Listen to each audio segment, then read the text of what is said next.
I'm Will, and welcome to the Movie Files.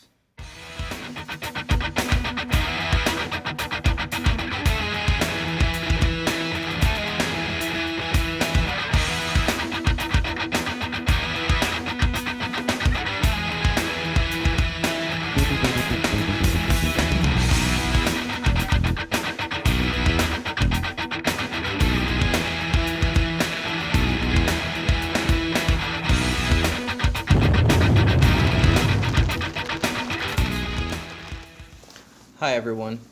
So John Campea from Collider Movie Talk recently saw Star Wars The Force Awakens at an advanced screening, and he immediately tweeted this.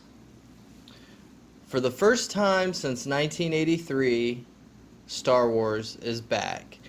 Now, obviously, his intention here was to completely discount any validity that the Star Wars prequels have, and to basically dismiss them as being not Star Wars.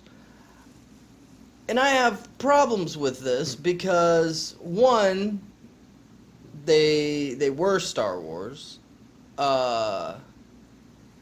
They were patently Star Wars. It's not like the prequels came completely out of left field and were unrecognizable to the franchise.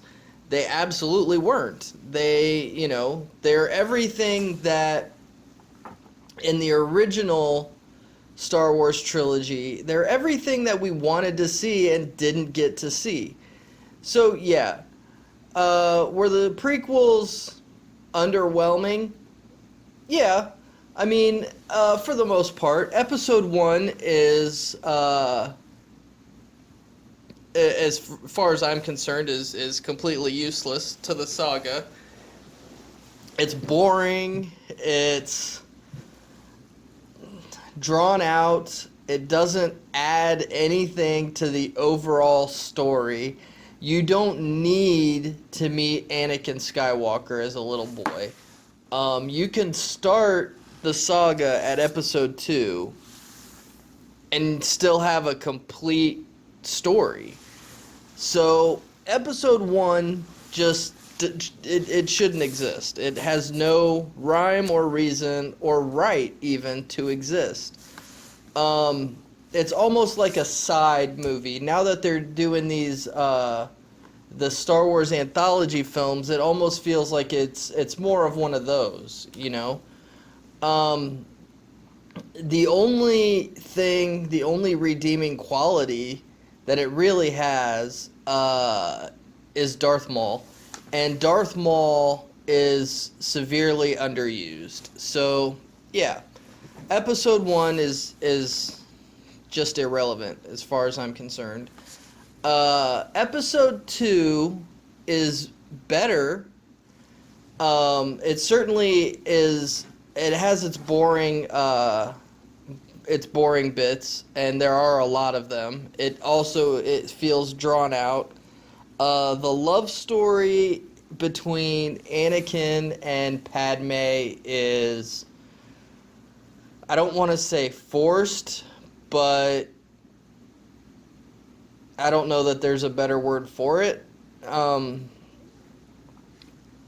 But it adds to the story. You can't really not have Episode 2 to get the complete and full, fall from grace and redemption of Darth Vader's story that George Lucas meant for Star Wars to always be.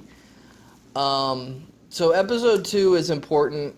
It's underwhelming, definitely, but it's not as bad as Episode 1. And then Episode 3 is fantastic. Episode 3 is wonderful. Episode 3 is clearly the best of the prequels, and it leads you right into Episode 4, which is, great. So I think to completely discount the prequels and say that we haven't had Star Wars since 1983 is a little bit ignorant on Mr. Campea's part, and only serves to incite battle cries of, yeah, the prequels suck, and, there are a lot of people, a lot of fans, there are a lot of fans that really legitimately enjoy the prequels. I was 19 when Episode 1 came out. I grew up on the original trilogy, and when I was a child, they were amazing. And then when I saw the prequels, yeah, I was underwhelmed with the first two, and then the third one blew me away, and completely redeemed the prequels' existence for me. But there are fans who were born, in the late 90s or the mid 90s, and the prequels have been just as much a part of their childhood as anyone else, or as the original trilogy was for my generation and the generation before me. And I don't think it's fair or prudent or even responsible for somebody in Mr. Campea's position to completely discount what for a lot of fans today is a big part of their childhood, the same as the originals were for us. So, yeah, I don't think that John Campea...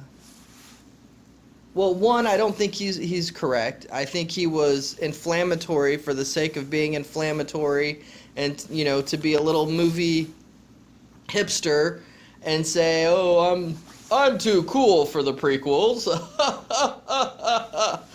No, you're not. And to be honest, I just really had a lot of problems with that. I really had a lot of problems with that statement because it's just patently untrue, and it's pandering to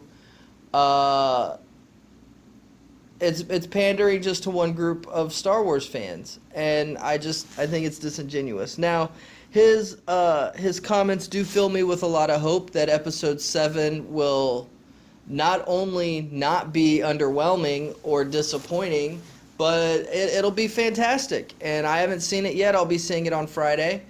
But with this being Star Wars week, I wanted to do a Star Wars video, and then when I saw that tweet, I was disappointed in Mr. Campea, to say the least. And this is not the first time I've been disappointed in John Campea.